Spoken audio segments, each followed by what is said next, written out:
আমাদের এই পশ্চিমবাংলায় বিজেপি সরকার গঠন করার পর থেকে জনকল্যাণমুখী কাজ করে যাচ্ছে, এজন্য আমরা সাধারণ মানুষ অত্যন্ত খুশি হয়েছি।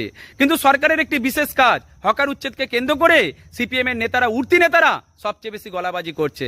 কিছুদিন আগেই দেখলাম শতরূপ ঘোষ একটা স্টে অর্ডার নিয়ে গিয়ে হকারদের মাঝে দাঁড়িয়ে চিৎকার করে বলছে সে নাকি হকারদের সাথে আছে, হকারকে কখনোই রাস্তা থেকে উঠতে দেবে না, রাস্তা কারো বাবার নয়, রাস্তায় হকাররা ছিল, হকাররা থাকবে।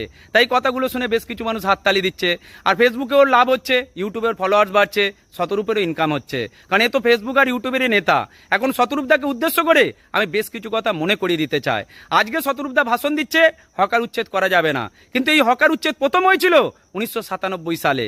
1997 যখন হকার উচ্ছেদ হয়েছিল তখন এই রাজ্যে ছিল বামপন্থ সরকার।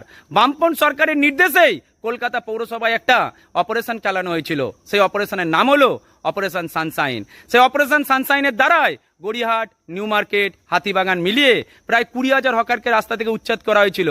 তখন শতরূপ ঘোষ কোথায় ছিল?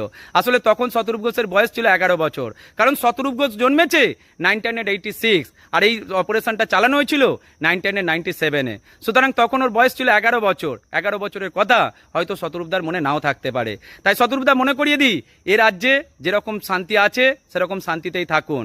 নিজের রাজনীতির জন্য অন্যের ক্ষতি করবেন না, সাধারণ মানুষকে বিভ্রান্ত করবেন না।